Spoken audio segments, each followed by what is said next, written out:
The chamber of the Galactic Concord was a cathedral of alien architecture. A hollow sphere of black alloy stretched nearly a kilometer in diameter, its walls veined with golden conduits that pulsed faintly with power. 100 tiers of seats spiraled upward around the circumference, each occupied by delegates of species that had once ruled, or still ruled, corners of the galaxy. Voices never blended here. They clashed, shrill, guttural, resonant, each amplified and translated by invisible systems.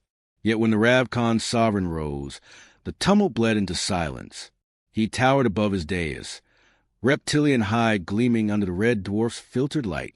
Horned crest swept backward from his skull, his bulk armored in ceremonial plates that caught the glow like fresh blood on bronze. His voice carried, deep and sharp-edged, no need for translation. Humanity, you will surrender your cradle world, its colonies, and its fleets. Deliver them into Ravcon custody, and your species will be spared. The words rolled across the chamber, like a verdict already written. Gasps rippled from smaller delegations. Others leaned forward, eager for spectacle. A dozen predator races clicked mandibles or flexed claws in approval. Humanity's seat was at the lowest tier, new blood in an ancient hierarchy. Elias Rourke stood slowly. He did not match the sovereign size, nor could he. At 39, with iron-streaked hair and a scar cutting a pale line across his temple, he carried no weapons, only the severe black of a diplomat's uniform. Yet when he raised his eyes to the towering reptile, his calmness cut through the tension sharper than any blade. No. The single syllable fell flat and cold. It should have sounded insignificant, swallowed by the size of the chamber. Instead it rang deliberate, final. Murmurs rose instantly. A myriad delegate, a crystalline being that pulsed with light, flashed rapid bursts of dismay. The avian Akari clicked their beaks in disbelief. The Concord had expected groveling, not defiance. The sovereign's eyes narrowed, vertical pupils constricting. You dare refuse me, human? Elias kept his tone measured. You mistake us for supplicants. Earth is not a tribute to be claimed, nor are its colonies prizes for your dominion. Your ultimatum is noted. It is also rejected. His voice carried without tremor. Behind him, Age shifted uneasily, but he did not glance back. The chamber's translation systems rendered his words into dozens of tongues at once. Each carried the same unyielding weight. The sovereign's talon scraped across the railing of his dais, scoring grooves into the alloy. Defiance's consequences. Your kind cannot fathom what the Ravcon bring to war. Elias finally let silence stretch, then answered, quieter than before. We understand war better than most.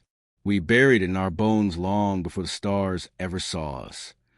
Gasps, mutters, a few growls. The words unsettled the chamber. Humanity had fought each other for centuries, nearly ended themselves with it. Everyone knew the history. Some admired it, most mocked it. Elias used it as steel. From the higher tiers, a delegate of the Lithri, a thin-limbed aquatic species, rose and addressed the chamber. Concord law forbids threats within council walls. The sovereign turned his gaze upward, lips peeling back from serrated teeth. Laws do not bind predators to spare prey. Elias seized a pause. And yet here you sit, chained by those same laws. You roar for conquest, but need the council's blessing to cloak it in legitimacy. Without it, you are just another empire breaking treaties. That struck. The sovereign's shoulder stiffened. Some delegates murmured agreement. Others recoiled from the tension sparking between the two. The chamber was no stranger to conflict, but rare was it that prey answered predator without trembling. The sovereign leaned forward, voice dropping low. This is not finished human. Elias inclined his head once. On that we agree. The chancellor of the Concord, a willowy insectoid whose faceted eyes reflected 100 perspectives at once, struck the dais with resonant staff. The matter will be brought to deliberation. The Ravcon proposal is recorded. Humanity's refusal stands. Further debate will commence at next cycle. The formality broke the moment. Delegates returned to chatter, relief and unease mixing in equal measure. The sovereign sank back into his seat, tail lashing with restrained fury. Elias lowered himself into his chair. His aides leaned close, one whispering urgently, "You provoked him, sir." "That was necessary." Elias cut in, voice still calm. "Fear buys nothing. Resolve buys time." The aide swallowed, nodded, though his eyes betrayed unease. A faint vibration reached Elias's wrist. He glanced at the discreet calm embedded in his cuff. A single message pulsed across its tiny display. "They know your name. Assassins inbound. Move carefully." He let no reaction show, only closed his hand over the cuff until the message vanished. His eyes rose once more to the chamber, to the sovereign whose gaze still smoldered across the gulf. The first blow had landed. The war was no longer a threat. It had begun. Elias Rourke left the council chamber under a dozen watchful eyes. The sovereign's glare still pressed his back, heavy as a blade drawn, but not yet swung. Guards in black alloy armor flanked the exit corridors, their insectal visors blank, their allegiance belonging to the Concord rather than any one species. Even so, Elias felt the air sharpen, as if every shadow leaned closer. His aide, Carstenvale, kept stride beside him. "You shouldn't walk unescorted," he murmured. "The Ravcon don't bluff." Elias didn't break stride. "Escorts slow the knife, not the hand that guides it." Karsten swallowed, said nothing. The two passed into a side corridor where the golden veins of power dimmed, leaving only pale overhead glow strips.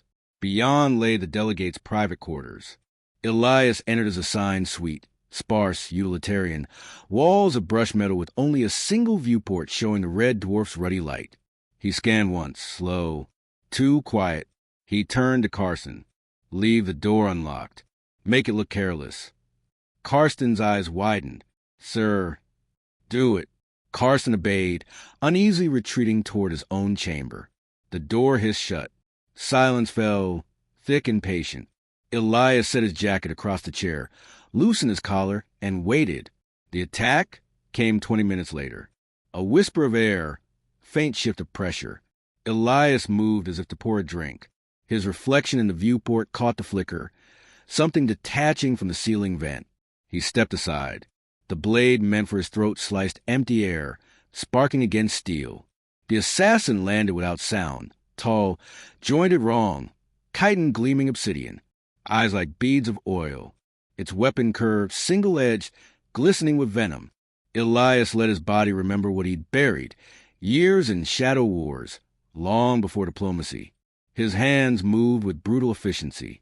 He slammed the carafe against the creature's mandibles, shattering glass and breaking its rhythm. The knife hissed past his ribs. He seized the assassin's arm, pivoted, and drove it into the table edge. Bone cracked, alien chitin splintered. The weapon clattered to the floor. Elias kicked it under the bed, spun, and drove an elbow into the creature's throat. It staggered but didn't fall. Clicking shrieks rattled its chest. From the vent above, another shape stirred. Elias cursed under his breath. 2. He ripped the emergency flare from the wall mount, thumbed it alive. White fire blazed in a confined space. Both assassins recoiled, shrieking against the sudden brilliance. Elias hurled the flare into the vent, forcing the second intruder back. The first lung blind. Elias caught its wrist, wrenched hard, and buried its own claws into its torso. Black ichor sprayed. The assassin convulsed, collapsed. The second retreated fully into the ducts, hissing. Elias stood still until silence returned. His chest rose, steady despite the fight. He drew a cloth, wiped his hands clean, and finally keyed the door. Karsten burst in, pale. "Saints alive." "Quiet," Elias said. "The Ravcon won't admit to this, but word will spread fast. That's the point." Karsten stared at the corpse on the floor, struggling for composure. "Then what now?"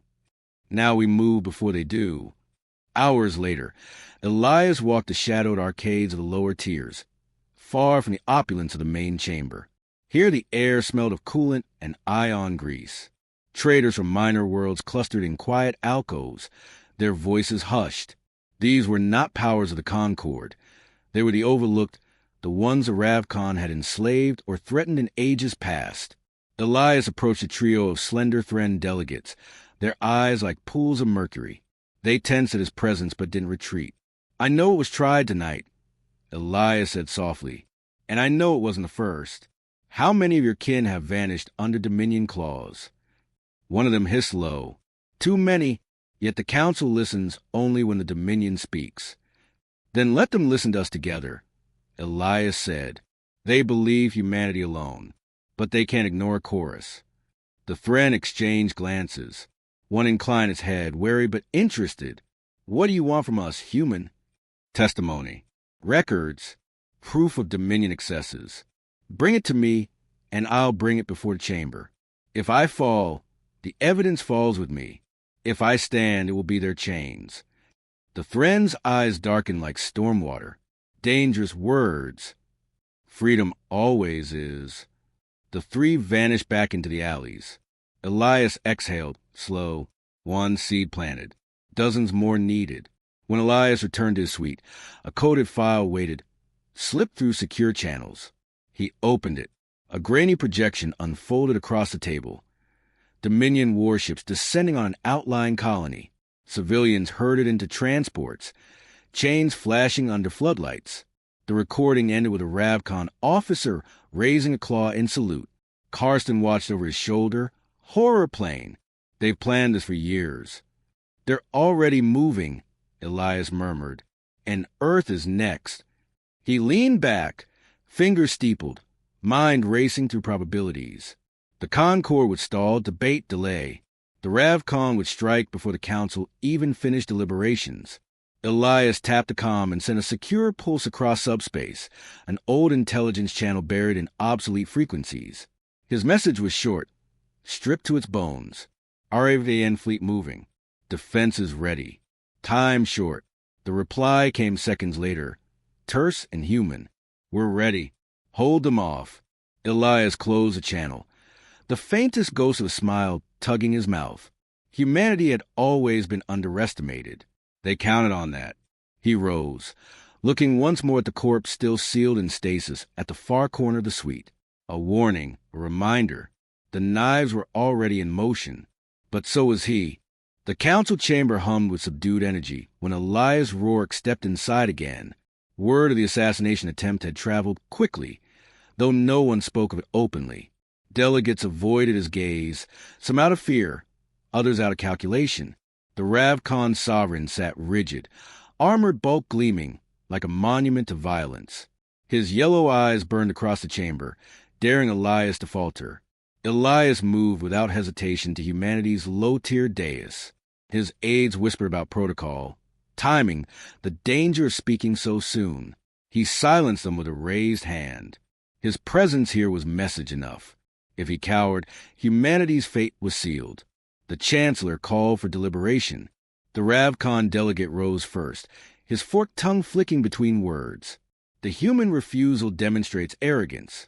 They endanger the stability of the Concord. Their kind will ignite war unless restrained. A ripple of assent spread through predator races. The Dominion's reputation was heavy enough to bend a room. Elias let them enjoy the echo of their own voices before rising. Restraint, Elias said, clear and deliberate, is a word the Dominion cannot speak without choking. Your history is conquest. Your peace is slavery. And now you demand Earth itself. Tell me, Sovereign, how many species at this table have you broken beneath your talons? Gasps, murmurs. The Sovereign's jaws flexed. Careful human. Elias pressed forward, every syllable a blade.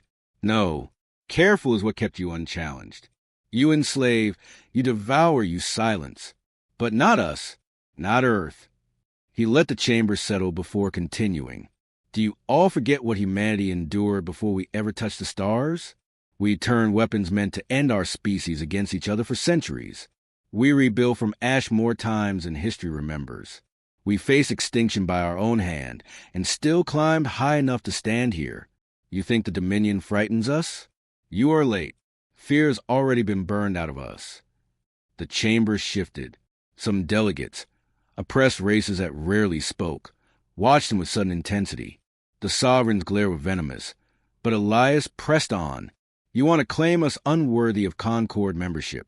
Then answer this, which is more dangerous. A species born to rule in peace, or one forged in fire, sharpened on survival, and tempered against annihilation? You mistake endurance for weakness. That mistake will cost you.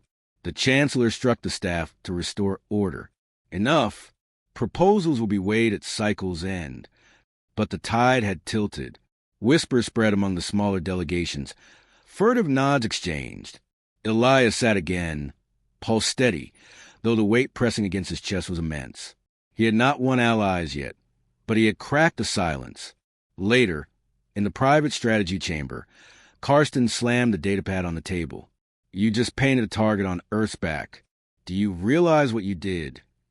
Elias didn't look up from the projection, rotating above the table. Schematics of Ravcon fleet deployments, coded by stolen intelligence. I showed them we're not prey. You also told them we survived everything we've thrown at ourselves. That's not reassurance. That's provocation. Now they'll come faster. They were already coming. Elias turned at last, eyes sharp. Better they believe we're ready. Karsten opened his mouth to argue, but stopped. The holographic display shifted. An urgent signal, encrypted but faint. Elias keyed it open. The feed sputtered into focus. A mining colony on Proxima Verge. Sirens wailing. Fires blooming under bombardment. Families herded by armored Ravcon troopers. Chains clinked, rising above the screams. The recording cut abruptly. Carrier's signal lost. Karsten's face drained of color. They've already started. Elias shut down the feed, jaw tight. Probes confirmed fleet movement toward Sol. The words hung heavy. Sol, home, Karsten whispered. If they reach Earth.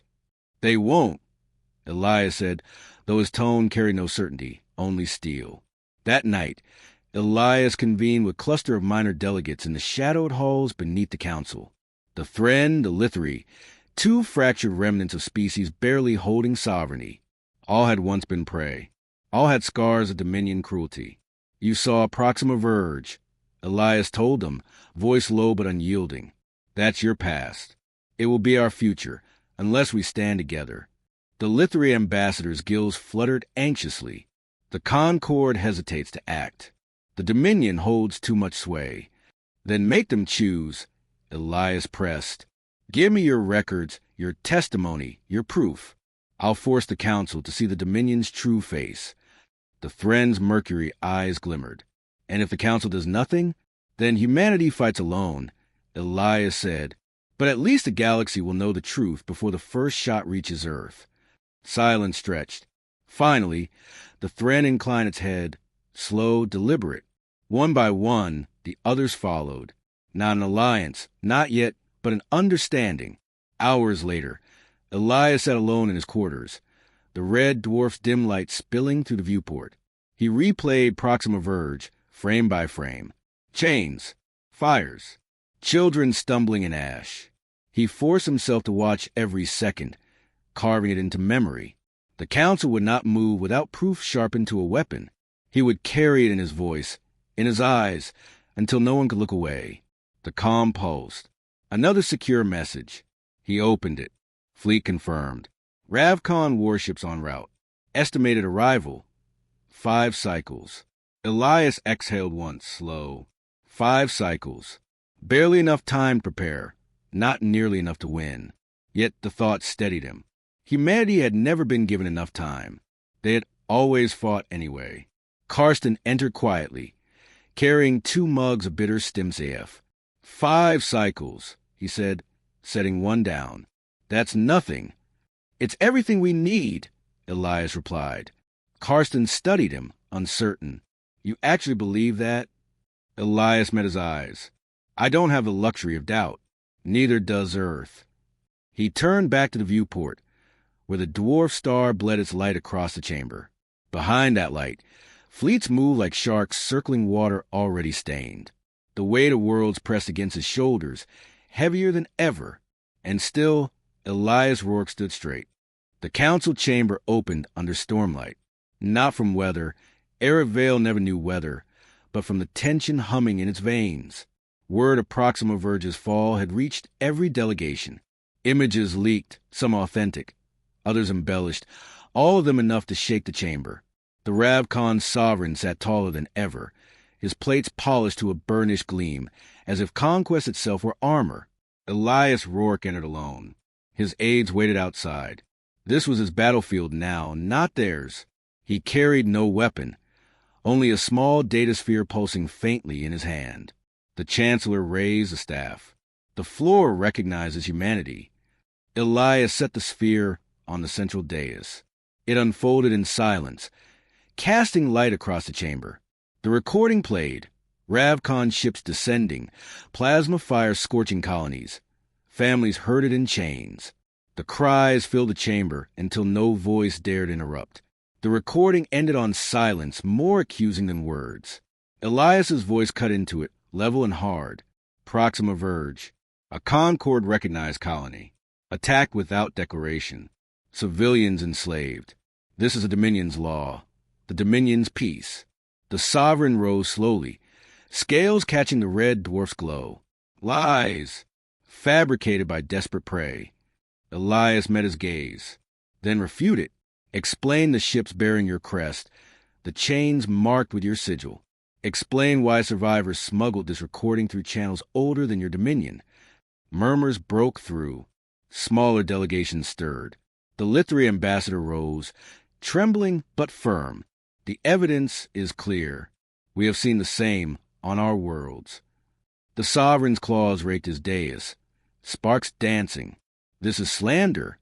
Elias didn't flinch. No, this is truth, and truth doesn't bow to threats. The chamber teetered on the edge of chaos. The Chancellor struck the staff for order, but the Sovereign's fury drowned the sound. He leapt from his dais, landing on the central platform with a thunder of armored limbs. His voice carried like a roar of stone splitting. Enough of this pretense. Humanity is unfit. They poison the Concord with insolence. If they wish to defy the Dominion, let it be settled now, not with words. With blood. The chamber froze. Duels were ancient Concord law, invoked rarely but binding. A challenge from sovereign to ambassador was more than spectacle. It was a declaration. If Elias refused, humanity's defiance shattered. If he accepted, he would face a monster bred for war. Elias stepped forward, voice quiet but unshaken. I accept. A shudder ran through the chamber. Karsten, watching from the gallery, pressed a hand to his mouth. But Elias's eyes never left the Sovereign. The dual ground was prepared within the hour, a circular arena beneath the chamber, surrounded by tiers of watching delegates. No weapons beyond what each combatant could carry openly. The Sovereign needed none. His claws gleamed, each longer than a man's hand. His body rippled with muscle bred for dominance. Elias walked barefoot across the arena floor, stripped to simple black tunic and trousers. He carried nothing. The chamber whispered at the sight. Human frailty against Ravkan might. The Chancellor's voice rang across the hall. Combatants ready. Fight until submission or death. The Sovereign lunged first, faster than his bulk suggested. Claws slashed where Elias's chest had been a heartbeat before. Elias rolled aside, the impact cracking stone. Dust billowed. The Sovereign grinned, serrated teeth flashing. You run well. Human. Perhaps your kind is fit to be prey.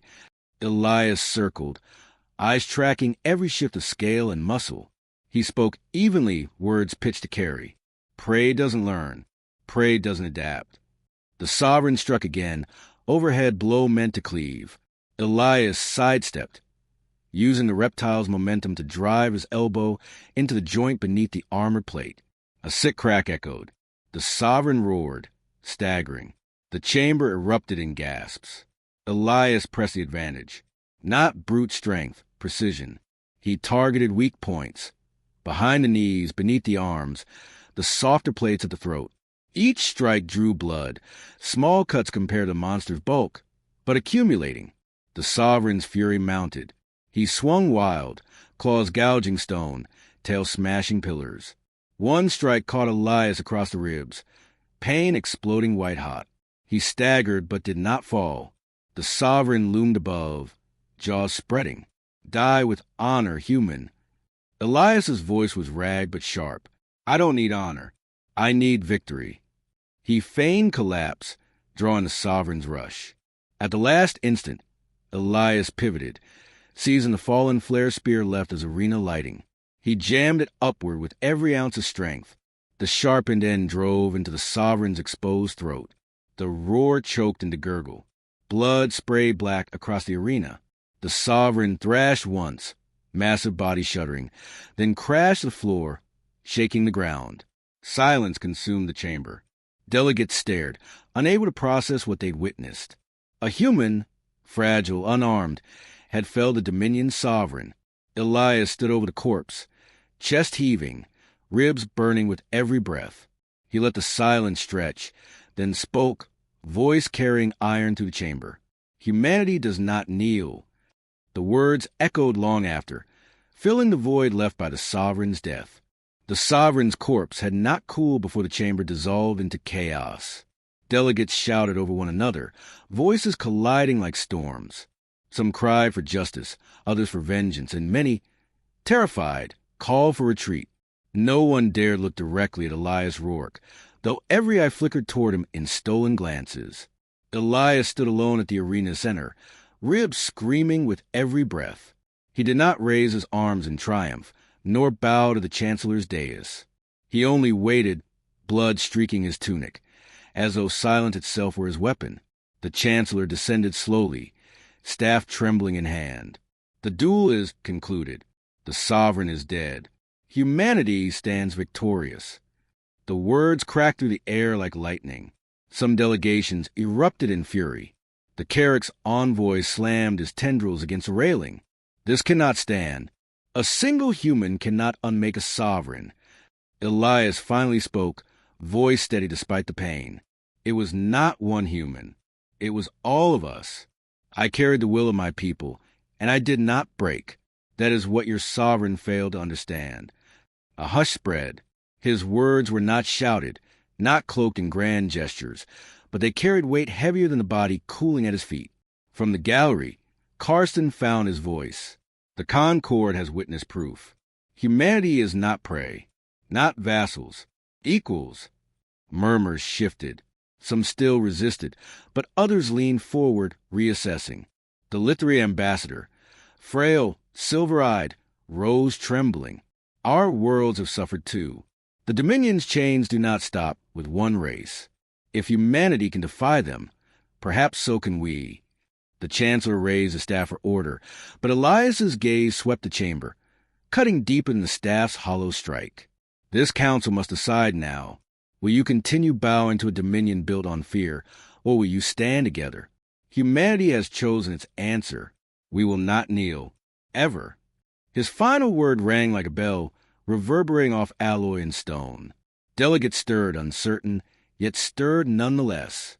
The image of the sovereign lying broken could not be erased. After the chamber adjourned in turmoil, Elias was led to the infirmary. He resisted every attempt to sedate him, insisting his mind remain clear. The medics wrapped his ribs, sealed his cuts, but the pain remained a constant reminder of the price. Karsten entered quietly, sitting at the edge of the cot. His hands shook as he spoke. You realize what you've done? You haven't just killed a sovereign. You've split the Concord in two. Elias managed a grim smile. It was already split. I just showed them the fault line. Karsten exhaled, shoulders sagging. And if they rally against us, then we face them. But they've seen the truth. Fear no longer belongs to the Dominion alone. Karsten studied him for a long moment. You sound certain. I'm not, Elias admitted, but I know what it felt like, standing in that arena. For the first time, they saw us not as victims, not as anomalies, but as something they couldn't dismiss. That's enough. In the days that followed, the Concord convulsed. Some worlds denounced humanity, branding Elias a murderer who destabilized a fragile order. Others whispered admiration, quietly sending envoys to Earth with offers of alliance. The Dominion raged, its fleets gathering along border sectors, but hesitation crept into their ranks.